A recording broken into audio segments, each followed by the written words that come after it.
அன்புள்ளவர்களே, கர்த்தர் உங்களை நேசிக்கிறார். இந்த நாள் இனிய நாளாக அமையட்டும்.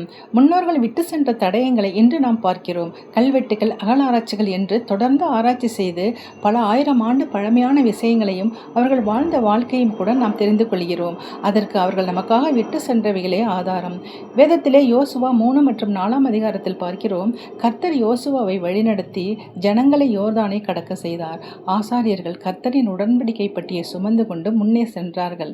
கர்த்தர் யோசுவாவிடம் யோர்தானை கடக்கும்போது ஒவ்வொரு கோத்திரத்திற்கும் ஒவ்வொருவராக ஜனங்களில் 12 பேரை தேர்ந்தெடுத்து அவர்களிடம், ஆசாரியர்கள் யோர்தானில் கால்கள் நிலையாய் நின்ற இடத்திலிருந்து 12 கற்களை எடுத்து அக்கறைக்கு கொண்டு போய் வையுங்கள் என்று சொல் என்று கட்டளையிட்டார்.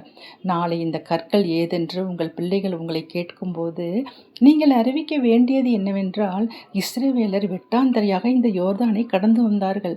பூமியின் சகல ஜனங்களும் கர்த்தருக்கு பயப்படும் படிக்கும் கர்த்தருடைய கரம் பலத்ததென்று அறியவும், சிவந்த சமுத்திரத்தை கடந்தது போல யோர்தானையும் கர்த்தர் கடக்க செய்தார் என்று அவர்களுக்கு அறிவியுங்கள் என்றார்.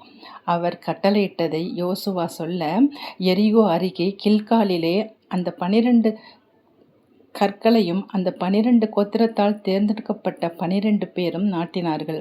கர்த்தர் யோசுவாவை சகல இஸ்ரவேலரின் கண்களுக்கு முன்பாக மேன்மையாக வைத்தார். கர்த்தர் மோசையோடு இருந்தது போல யோசுவாவோடும் இருந்தார். வருகிற சந்ததிகளும் கர்த்தரை அறியும்படி இப்படி கர்த்தர் செய்தார் என்று பார்க்கிறோம். ஆம் சகோதர சகோதரிகளே, நாம் சந்ததிக்கும் நாம் கர்த்தரை பற்றி சொல்லிக் கொடுப்போம். அவர் கரம் பலத்த கரம், அவர் செய்ய நினைத்தது தடைப்படாது என்று. யோசுவாவை போல கர்த்தரின் பார்வைக்கு செம்மையானதை நம் பிள்ளைகளும் செய்ய அவர்களுக்கு கற்றுக் கொடுப்போமா? வாழ்த்துக்கள். ஆமென்.